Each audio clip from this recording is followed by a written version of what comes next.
Assalamualaikum warahmatullahi wabarakatuh. Hi guys, my name is Nur Alifiya Nova Reviana. I'm an English literature student from Sultan Agung Islamic University. So I will read a text about Maria Montessori, whose part Maria becomes a school director. Maria becomes a school director. Maria continued to work for several years in the public hospital in Rome, as well as with private patients. In her free time, however, she began to study what was known about children with developmental problems. She was particularly interested in the work of French doctor Edward Skin, who had developed special methods for teaching these children. He had started a school for them in Paris, where he taught them many skills that people thought they would never be able to learn. Dr. Sakin's ideas about teaching these children were very close to Maria's own ideas. She decided that she needed to know more about educational theory in general, so she read everything on the subject that she could find, and she attended a course at the university. As Maria began to have clearer ideas about the education of children with developmental problems, she expressed those ideas in writings. Her article attracted much attention, and she was invited to give speeches as well. In 1898, in Turin, she spoke before an enthusiastic audience at the National Teachers' Congress. In this speech, she argued that Italy should have special schools for children with developmental problems. In this school, they could become useful members of society, she said, and would no longer be condemned to waste their lives in hospital or on the street as criminals.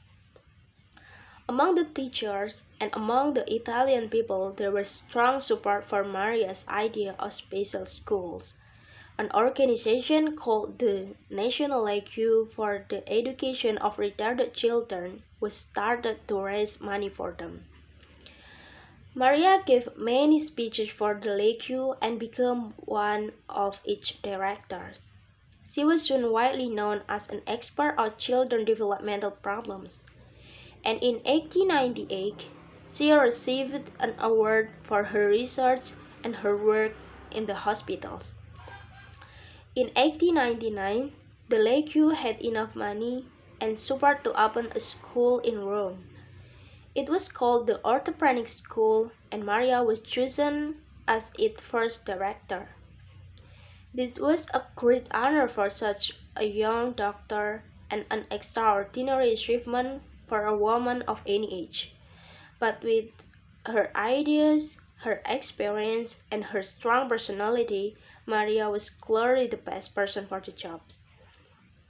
The Orthophrenic School was an unusual institution in many ways. Its goal was to educate not only children with developmental problems, but also a teacher for the regular school. They would then return to their classes better prepared to deal with problem children. At the end of its first year, the school gave a public demonstration that was attended by many important doctors, professors, and politicians. They were all amazed at how much the children had learned in such a short time. On August 31st, 1900, when Maria celebrated her 30th birthday, her father gave her an enormous book that he had put together with 200 newspaper articles about Maria that had been published over the years. Now, at least Maria will have no doubts about his love and support. Thank you for watching. See you.